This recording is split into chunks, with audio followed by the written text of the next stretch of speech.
Hello everyone, today we're gonna eat and explore Buffett. Buffett এম্বসিতে আমরা সেদিন গিয়েছিলাম বাফেট খেতে। আমাদের ছুটির দিন ছিল, মনে হচ্ছিল যে কিছু টাইম স্পেন্ড করি এবং ভরপুর খাওয়া দাওয়া করে আসি। এবং বাফেট তো আমার খুবই ভালো লাগে, কারণ এখানে একটা নির্দিষ্ট সময় পর্যন্ত যা ইচ্ছে তাই খাওয়া যায়। এবং আমরা ধানমন্ডির এই বাফেট রেস্টুরেন্টটা চুজ করলাম। এটা কখনো যাওয়া হয়নি, প্রথমবার গিয়েছি। দেখুন কত সুন্দর ডেকোরেশন করা, ভালো একটা জায়গা। অনেক রকম আইটেম ছিল, প্রায় 120 রকমের আইটেম ছিল এবং বাফেটের খরচ হয়েছিল পার পার্সন 1000 টাকা। অ্যাজ ইউজুয়াল সকল আইটেমই ছিল এখানে। বাফেটে যা যা থাকে তাদের স্পেশাল ওই রকম আইটেম কোনো ছিল না, তবে অ্যাজ ইউজুয়াল নর্মালি এই রেঞ্জে যে বাফেটে যেরকম আইটেমগুলো থাকে তার সব এখানে ছিল। বিফ, মাটন, তারপর চিকেন এবং সব।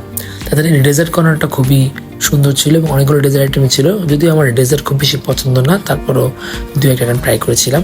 তাদের এই চাট কর্নারটা আমার খুব বেশি ভালো লেগেছে, কারণ এখানে ছিল ডোসা, ফুচকা এবং এই লাইভ বারবিকিউ স্টেশন।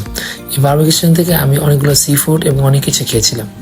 তাদের এই সি ফুড স্যুপটা, ক্লিয়ার স্যুপটা অসাধারণ ছিল। দেখুন ক্র্যাব, চিংড়ি, তারপর চিকেন সবই ছিল এখানে, এবং এই স্যুপটাও খুব ভালো ছিল। তো আমি আপনাকে দেখাবো এখন এক একটি করে সবগুলো আইটেম ট্রাই করেছিলাম। সব 2 রকমের স্যুপ ট্রাই করলাম।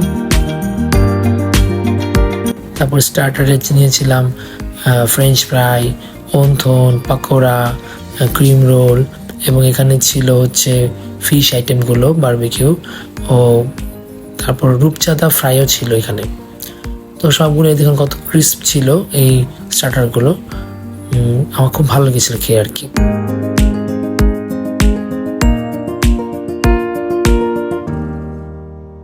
এরপরে আমরা মেন কোর্সে চলে যাই। এখানে অনেক রকমের আমার সবজি আইটেম ছিল, চিকেনের কয়েকটা কারি ছিল, সবগুলো আমি অল্প অল্প কিনে ট্রাই করেছি। চিংড়ি ছিল।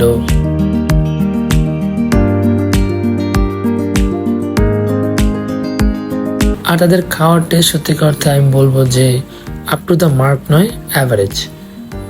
আমার একটা আইটেমও খেয়ে এমন মনে হয়নি যে তারা অনেক অসাধারণ রান্না হয়েছে এরকমটা, বাট অ্যাভারেজ আর কি।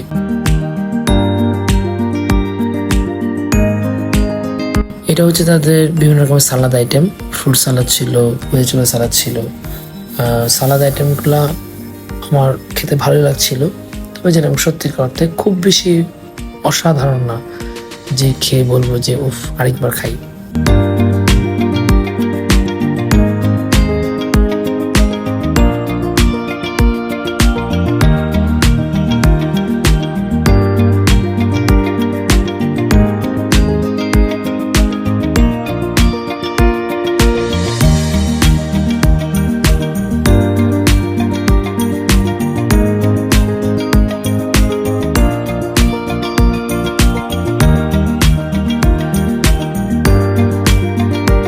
অনেক রকমের ড্রিঙ্কস ছিল, আমি সবগুলো ট্রাই করেছি।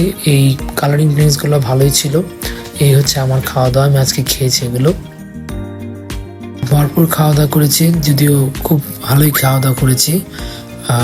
তাদের এই লাইভ মকটেল থেকে আমি মকটেল নিয়েছিলাম।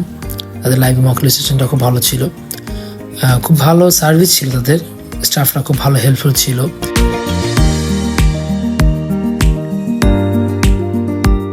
সময়টা ভালোই কেটেছে, বলবো না খারাপ কেটেছে, বাট আমি আর ভালো এক্সপেকটেশন করেছিলাম। আপনারা চলে আসতে পারেন, ভালো লাগবে আপনাদের।